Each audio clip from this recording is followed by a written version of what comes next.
तक हमने Leydig cell देखा कि लेडिक सेल कहाँ मिलेगा, इंटरस्टेटियल स्पेस में मिलेगा या बिटवीन सेमिनिफेरस ट्यूब्यूल में मिलेगा। लेडिक सेल का जो मेन काम होता है ये एंड्रोजन सिक्रेट करता है, एंड्रोजन के अंदर ही टेस्टोस्टेरोन आते हैं, डाईहाइड्रोटेस्टोस्टेरोन आते हैं। अब हम देखेंगे कि ये जो एंड्रोजन है यानी मेल सेक्स हार्मोन, चाहे वो टेस्टोस्टेरोन हो चाहे डाईहाइड्रोटेस्टोस्टेरोन हो, इसके क्या फंक्शन होते हैं। तो अब हम function of testosterone and dihydrotestosterone देखेंगे। ठीक है, हम देखेंगे function of testosterone and dihydrotestosterone, ठीक। क्या फंक्शन होता है भाई, पहला फंक्शन ये स्पर्मेटोजेनेसिस में हेल्प करते हैं। क्या हेल्प होता है वो आगे देखेंगे। ठीक है, तो पहला इनका काम क्या होता है भाई, हेल्प इन स्पर्मेटोजेनेसिस।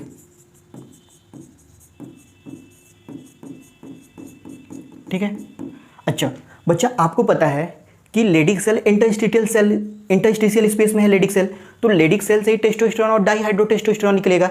तो वो हार्मोन इस सेमिनिफेरस ट्यूब्यूल के अंदर जाएंगे कैसे। जैसे सपोज कर लीजिए ये लेडिक सेल है, इस लेडिक सेल ने कई सारे टेस्टोस्टेरोन को सिक्रेट कर दिया, तो ये टेस्टोस्टेरोन इसके अंदर कैसे जाएंगे, तो ये डिफ्यूजन प्रोसेस से जाते हैं। तो वही पॉइंट हम लिखेंगे, क्या लिखेंगे, टेस्टोस्टेरोन इंटर्स इनटू सेमिनिफेरस ट्यूब्यूल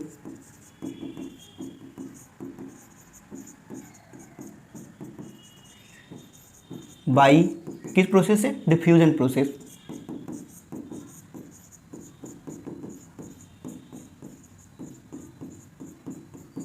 ठीक है, उसके बाद बच्चा अगला पॉइंट, हमें पता है कि स्पर्म का जो मैच्योरेशन होता है वो एपिडिडाइमिस के अंदर होता है, क्योंकि एपिडिडाइमिस में ही स्पर्म को स्टोर किया जाता है 1 से 2 वीक या अप टू 1 मंथ तक। तो उसमें भी इन्हीं हार्मोन का रोल होता है मैच्योरेशन में। तो help in maturation of sperm in epididymis. अच्छा बच्चा, उसके बाद वाला पॉइंट, मेल के केस में जितने भी सेकेंडरी सेक्स ऑर्गन होते हैं या मेल के जितने भी सेकेंडरी सेक्स कैरेक्टर होते हैं उनको भी यही हार्मोन कंट्रोल करते हैं। तो क्या होता है भाई, मेंटेनेंस एंड डेवलपमेंट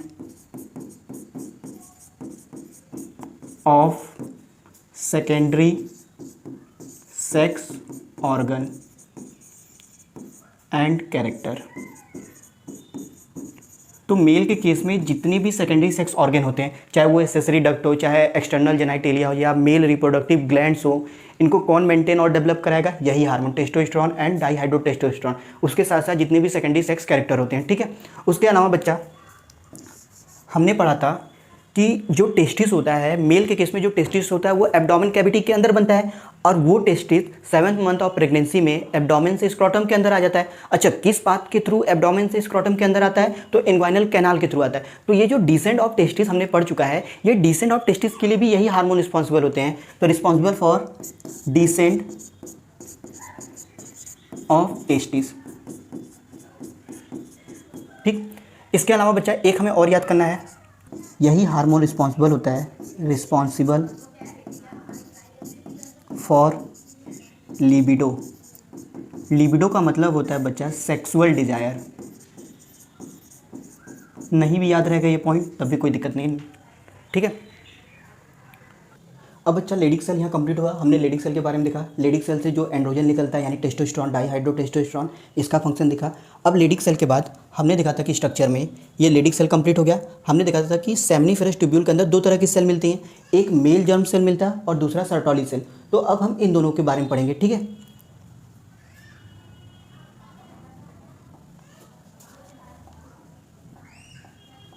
अब हम पढ़ेंगे बच्चा मेल जर्म सेल, या इसी को बोला जाता है प्रिमोडियल जर्म सेल। ठीक, अच्छा बच्चा ये प्रेजेंट कहाँ है, तो ये प्रेजेंट है इनसाइड सेमिनिफेरस ट्यूब्यूल के अंदर। तो इसमें हम पहला पॉइंट लिख सकते हैं,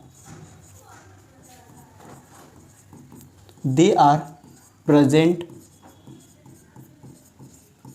इनसाइड सेमिनिफेरस ट्यूब्यूल।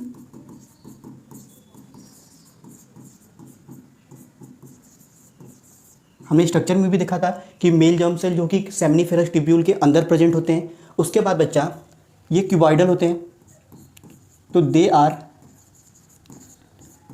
क्यूबॉइडल, ठीक। अच्छा, ये डिप्लॉयड होते हैं, डिप्लॉयड होते हैं, यानी 2n इक्वल टू 46 क्रोमोसोम होता होगा, ठीक। उसके बाद में बच्चा ये एक्चुअली में जर्मिनल एपिथेलियम होते हैं। ये होते क्या है? ये एक्चुअली में जर्मिनल एपिथेलियम होते हैं, और इसी मेल जर्म सेल के अंदर ही मेल गैमेट यानी स्पर्म का फॉर्मेशन होता है, ठीक है। तो हमने देखा स्पर्म का फॉर्मेशन टेस्टिस के अंदर होता है। टेस्टिस के अंदर कहाँ? सेमिनिफेरस ट्यूब्यूल के अंदर। सेमिनिफेरस ट्यूब्यूल के अंदर कहाँ? तो मेल जर्म सेल या प्रिमोडियल जर्म सेल के अंदर होता है, ठीक है। तो यहाँ क्या होता है? एक्चुअली में यहाँ पे होता है स्पर्मेटोजेनेसिस, यानी फॉर्मेशन ऑफ स्पर्म होता है, फॉर्मेशन ऑफ स्पर्म होता है, ठीक। उसके बाद बच्चा होता क्या है कि जो मेल जर्म सेल होता है या प्रिमोडियल जर्म सेल होता है, ये एक्स्ट्रा गोनेडल इन ओरिजिन होते हैं, यानी ये गोनेड्स के अंदर नहीं बनते। गोनेड्स का मतलब टेस्टिस या ओवरी। अभी हमें जर्म सेल या प्रिमोडियल जर्म सेल कहाँ दिखने को मिल रहा है? टेस्टिस के अंदर ही तो दिख रहा है भाई। सेमिनिफेरस ट्यूब्यूल कहाँ है? टेस्टिस के अंदर है, तो ये सेल भी तो हमें टेस्टिस के अंदर ही दिखने को मिल रहा है। बट ये सेल एक्चुअली में टेस्टिस के अंदर बनते नहीं है, ये एम्ब्रियोनिक लेवल पे कहीं और बनते हैं, बाद में माइग्रेट होकर गोनेड्स के अंदर आ जाते हैं। गोनेड्स का मतलब टेस्टिस, ठीक है। तो ये क्या होते हैं? Extra gonadal in origin. Extra gonadal in origin का मतलब होता है कि ये गोनेड्स के अंदर नहीं बनते। गोनेड्स का मतलब टेस्टिस के अंदर, ठीक है। यानी हम लिख सकते हैं नॉट फॉर्म्ड इनसाइड टेस्टिस। अच्छा भैया, अगर टेस्टिस के अंदर बनते नहीं है तो टेस्टिस के अंदर आते कब हैं और बनते कहाँ पे हैं? तो हम बच्चा ये बनते कहाँ पे हैं? तो ये एक्चुअली में originated from mesoderm of yolk sac in embryo. बच्चा इसी चैप्टर में मैं आपको आगे पढ़ाऊंगा कि जब मैं एम्ब्रियो के बारे में पढ़ाऊंगा तो वहाँ पे मैं आपको दिखाऊंगा यॉल्क सैक, और यॉल्क सैक का जो मीसोडर्म वाला पार्ट होता है उसी पार्ट से मेल जर्म सेल बनता है, ठीक है। तो वही पॉइंट लिखा है कि originated from mesoderm of yolk sac in embryo, ठीक। अब बच्चा बना कहाँ पे? एम्ब्रियो के यॉल्क सैक में बना, ठीक है। अब बनने के बाद बच्चा माइग्रेट हो जाता है, यानी आ जाता है माइग्रेटेड इनटू कहाँ पे? गोनेड्स यानी टेस्टिस। Migrated into gonads at 5th week of pregnancy,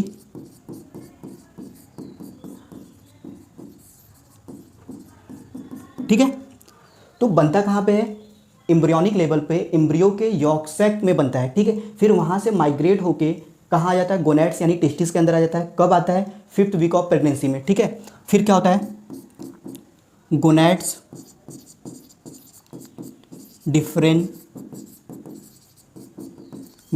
differentiated into testis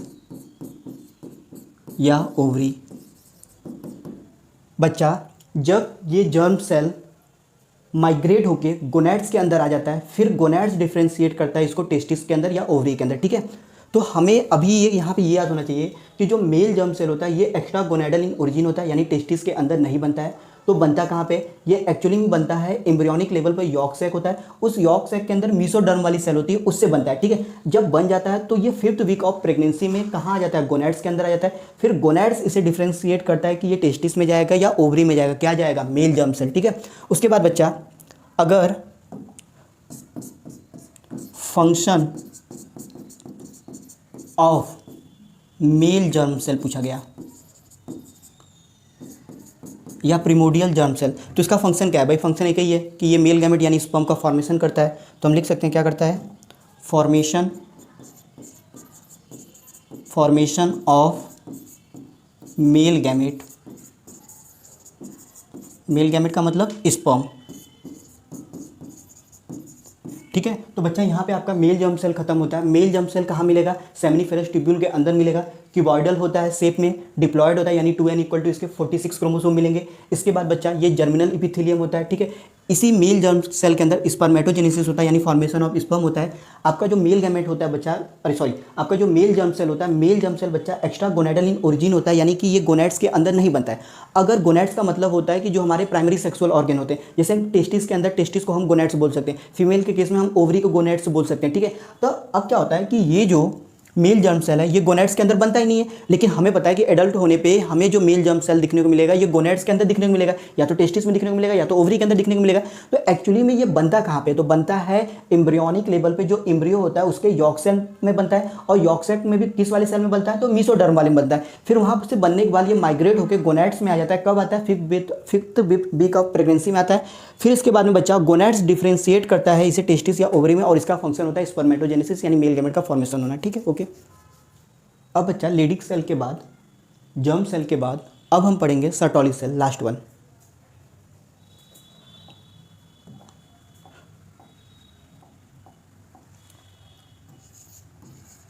Sertoli cell, या इसी को बोलते हैं नर्स सेल,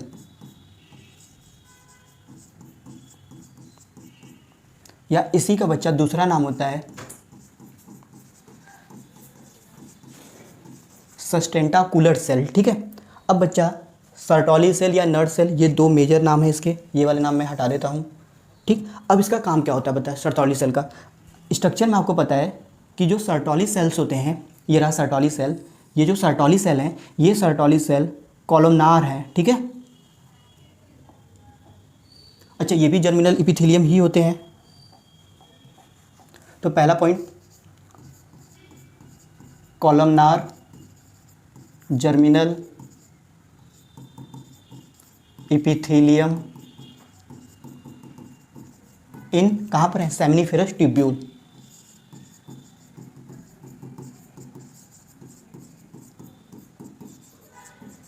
इन सेमिनिफेरस ट्यूब्यूल। ठीक है, अब बच्चा उसके बाद हम देखेंगे सर्टोली सेल का क्या फंक्शन होता है। हम देखेंगे फंक्शन ऑफ सर्टोली सेल या नर्स सेल।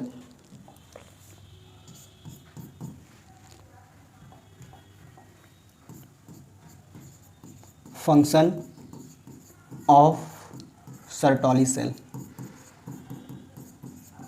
ठीक है, पहला पॉइंट बच्चा, हमें पता है कि जो मेल गैमेट का फॉर्मेशन होता है वो मेल जर्म सेल के अंदर होता है। अच्छा, अगर मेल गैमेट का फॉर्मेशन मेल जर्म सेल के अंदर हो गया तो उस स्पर्म को या उस मेल गैमेट को न्यूट्रिशन प्रोवाइड करने का काम सर्टोली सेल ही करता है। ठीक है, तो पहला इसका काम होता है provide nutrition to developing, provide nutrition to developing sperm. Sperm कहाँ बनते हैं? मेल जर्म सेल या प्रिमोडियल जर्म सेल के अंदर। ठीक, दूसरा बच्चा इसका काम क्या होता है? Phagocytosis of dead and abnormal sperm. बच्चा सर्टोली सेल क्या करता है? सर्टोली सेल किल कर देता है डेड या एबनॉर्मल जो स्पर्म्स होते हैं उनको किल कर देता है। ठीक है, तीसरा काम क्या होता है भाई सर्टोली सेल का? ये क्या करता है? Clean up the product. कैसे प्रोडक्ट भाई? तो साइटोप्लाज्म हो गए या ऑर्गेनेल्स हो गए,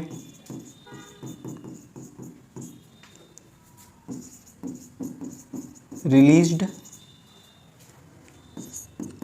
फ्रॉम डेवलपिंग स्पर्म।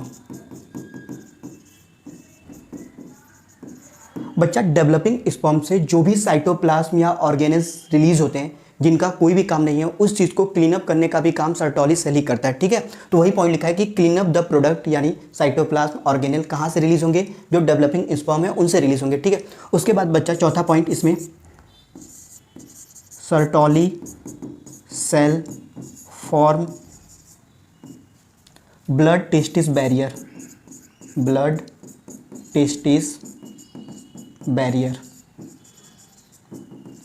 बच्चा जो सर्टोली सेल होता है ये क्या ब्लड टेस्टिस बैरियर बनाता है। ठीक है, या इसी को सर्टोली सेल बैरियर भी बोलते हैं, इसी का दूसरा नाम होता है सर्टोली सेल बैरियर। ठीक है, अब इस बैरियर का काम क्या होता है? ठीक है, तो बच्चा ये जो ब्लड टेस्टिस बैरियर या इसी को हम सर्टोली सेल बैरियर बोल रहे हैं, ये स्पर्म को प्रोटेक्ट करता है बॉडी के इम्यून सिस्टम से। ठीक है, तो ये क्या करता है, हम इसमें लिख सकते हैं they protect sperm from body immune system. ठीक है बच्चा, तो सर्टोली सेल क्या बनाता है? Sertoli cell blood testis barrier या सर्टोली सेल बैरियर बनाता है जो कि स्पर्म को प्रोटेक्ट करते हैं बॉडी के इम्यून सिस्टम से। ठीक, उसके बाद बच्चा पांचवा पॉइंट बेटा,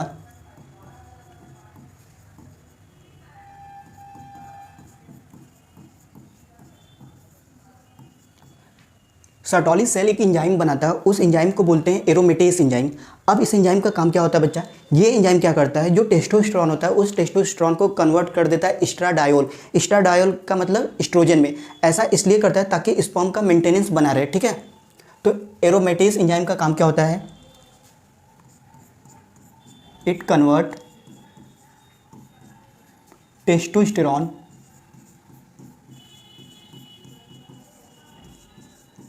इनटू, टेस्टोस्टेरोन को कन्वर्ट कर देता है किसमें? एस्ट्राडायोल। एस्ट्राडायोल का मतलब oestrogen hormone.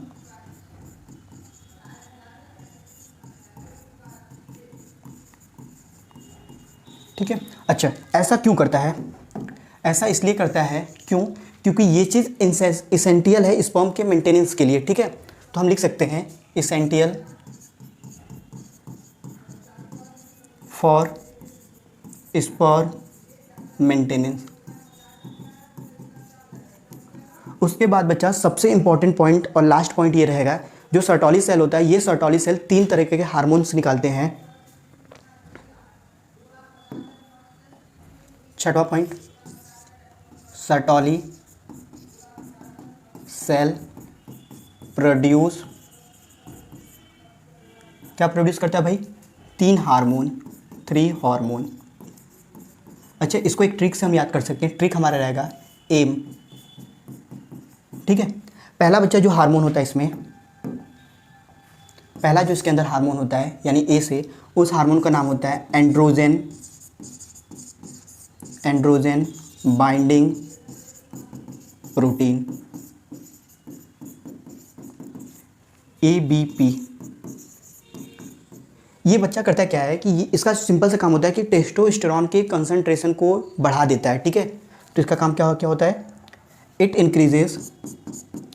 Increases concentration of testosterone. कहाँ पे भाई टेस्टोस्टेरोन का कंसंट्रेशन बढ़ाएगा? सेमिनिफेरस ट्यूब्यूल के अंदर। तो it increases concentration of testosterone inside seminiferous tubule. ठीक है, अब बच्चा इसके बाद दूसरे नंबर पे जो आता है यानी आई से, वो होता है इनहिबिन। अच्छा, नाम से पता चला इनहिबिन है, यानी किसी न किसी चीज़ को इनहिबिट करेगा। तो ये एक्चुअली में फॉलिकुलर स्टिमुलेटिंग हार्मोन यानी FSH को स्टिमुलेट करता है। क्यों स्टिमुलेट करता है वो आगे हम देखेंगे। ठीक है, तो इसका सिंपल से काम होता है, ये इनहिबिट करता है, इनहिबिट या सप्रेस करता है किसे? FSH, follicular stimulating hormone. अच्छा, ये जो फॉलिकुलर स्टिमुलेटिंग हार्मोन है ये कहाँ से रिलीज होता है? तो release from anterior lobe of pituitary. ठीक है, उसके बाद बच्चा जो लास्ट होगा यानी HM से, A से हो गया एंड्रोजन बाइंडिंग प्रोटीन, I से हो गया इनहिबिन, M से जो होता है वो होता है मुलेरियन। एक मिनट,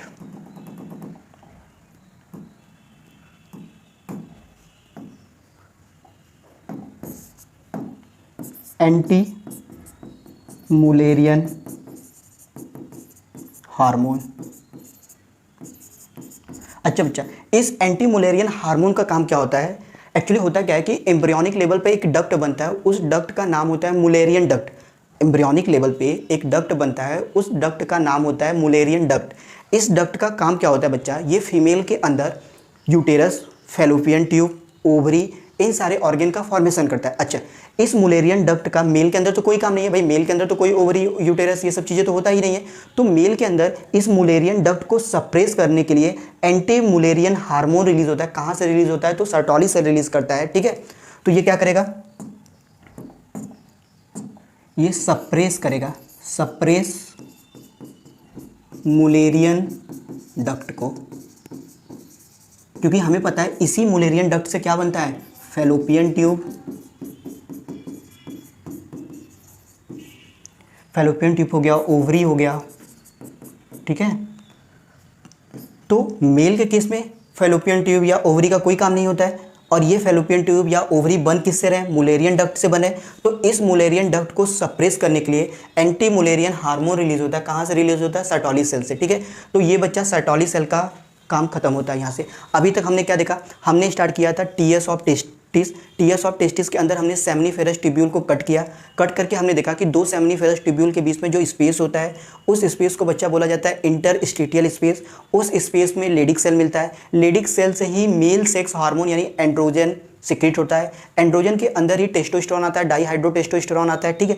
उसके बाद हमने देखा कि सेमिनिफेरस ट्यूब्यूल के अंदर दो तरह की सेल मिलता है। एक सर्टोली सेल मिलता है जिसे नर्व सेल बोलते हैं, और दूसरा मेल जर्म सेल या इसी को प्रिमोडियल जर्म सेल बोलते हैं। ये जो मेल जर्म सेल होता है, इसी से मेल गैमेट यानी स्पर्म का फॉर्मेशन होता है, ठीक है। वो चीज़ हमने देखा। हमने ये भी देखा कि जो मेल जर्म सेल होता है वो एक्स्ट्रा गोनेडल इन ओरिजिन होता है, यानी कि गोनेड्स के अंदर कभी नहीं बनता। ये बनता कहाँ है? तो ये एम्ब्रियोनिक लेवल पर जो यॉक्सैक होता है उसके अंदर ये बनता है, ठीक है। फिर माइग्रेट्स होकर गोनेड्स के अंदर आ जाता है, फिर गोनेड्स इससे डिफ्रेंशिएट कर देता है टेस्टिस या ओवरी में। अगर टेस्टिस रहा तो टेस्टिस के अंदर ये जर्म सेल चला जाएगा, और अगर ओवरी रहा तो ओवरी के अंदर ये जर्म सेल चला जाएगा, ठीक है। इसका जो मेन फंक्शन होता है स्पर्मेटोजेनेसिस, यानी मेल जर्म सेल के अंदर ही स्पर्म का फॉर्मेशन होता है। उसके बाद बच्चा हम लोगों ने देखा कि जो सर्टोली सेल होता है, सर्टोली सेल का मेन काम होता है कि ये न्यूट्रिशन प्रोवाइड करता है डेवलपिंग स्पर्म को। इसीलिए सर्टोली सेल का जो दूसरा नाम होता है वो नर्व सेल होता है, ठीक है। उसके बाद में ये सारे सर्टोली सेल के हमने फीचर्स देखे, ठीक है बच्चा, ओके।